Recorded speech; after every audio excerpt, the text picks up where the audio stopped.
All right, came out to Sunshine to ski, testing out the DJI Action 2.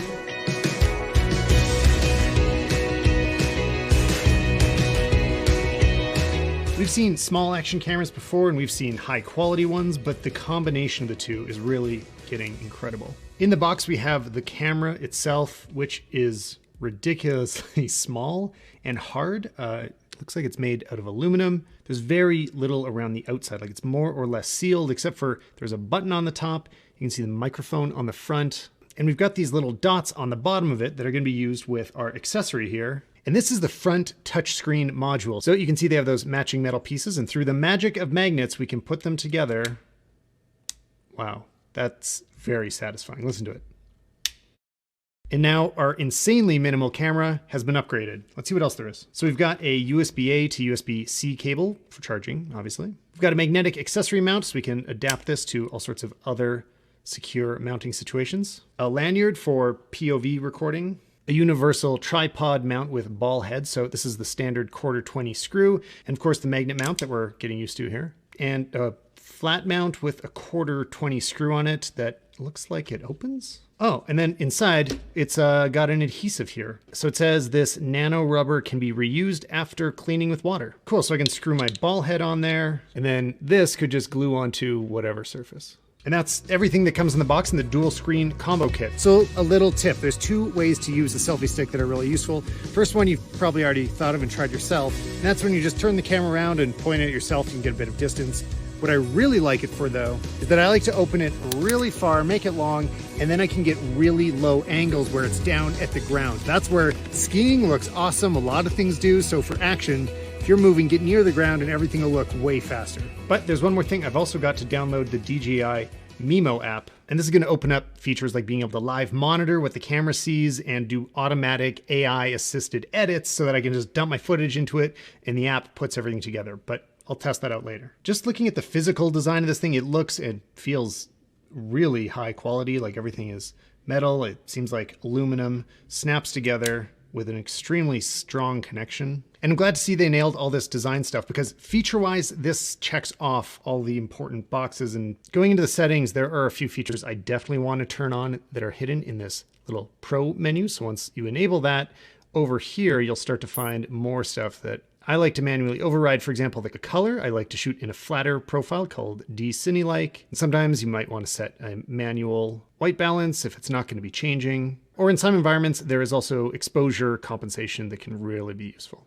Something I just noticed that you only realize once it's in your hand is there's these really subtle haptic vibrations that you get as you move through the menus. Like this device is so small, I wouldn't have thought it would integrate that, but it feels really nice. Now the specs on this thing are very impressive. It shoots at 4K up to 120 frames per second and up to 240 frames per second in 2K. The built-in rock steady stabilization is perfect for normal everyday use and really does take any shakes and vibrations out of it. And there's horizon steady to take it even further. Now, if I'm just using the top camera component, this is waterproof up to 10 meters deep, or I could get another waterproof case that makes it even more waterproof, all the way up to 60 meters. It has 32 gigabytes of internal storage, so you don't even need a memory card to get started with it. But there are lots of reasons you'd want more storage, and there is an SD card slot on the dual screen accessory module. And I just want to take this lanyard accessory for a quick spin. So if I put it on, I mean, this isn't an action shirt. Like if you're wearing a t-shirt, it would be better, but that's awesome. That's way more discreet than like a full body harness, and it's still stuck right on there.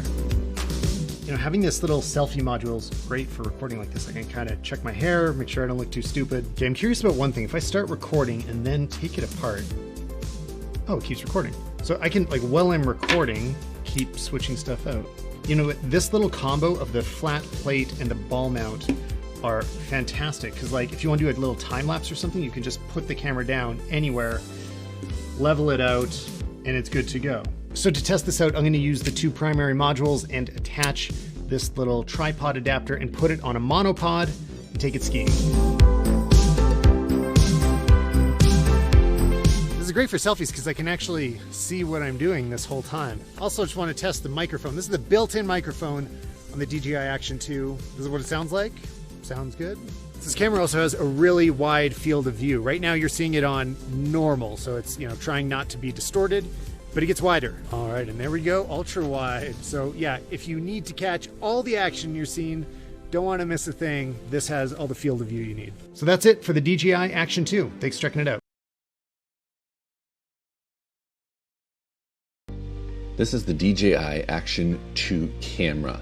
It is a versatile magnetic design, but ultra portable and actually wearable. It sports a 4K up to 120 frames per second in super wide field of view.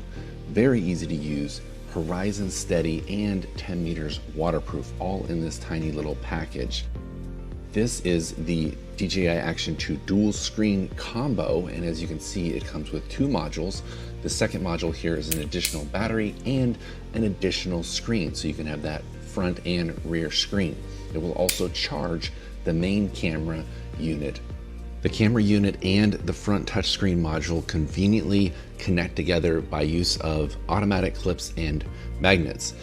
The camera unit on the top and the front touchscreen on the bottom there can easily be detached or reattached whenever you need it. The bottom touchscreen unit also gives you a USB-C charging cable and file transfer capability when connected to your computer. It has a USB-A connection but does not include the power brick in the box.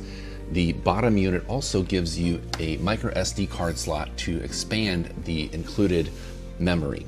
It also gives you an additional power and record button, and if you hold that button, it will power down or power up both of the modules when connected.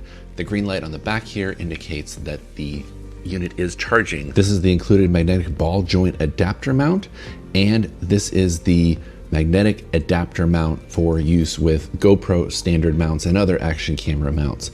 It also clips on just like the other modules do via magnets, and is extremely sturdy and is not going anywhere with those clips and magnets. To release them, you are simply just going to squeeze on either side of these clips, and that will release the little hooks, and then you can just pull apart, and then when attaching them, they automatically clip. As soon as you get them close enough, they really do just snap right on. The 1/4-inch threads at the bottom of this included mount is really convenient because it allows you to not only connect to various tripods and other accessories, it does connect to this included little stand and sticky surface that you can then stick to a lot of different surfaces that are flat, such as windows or cars or any other flat surface.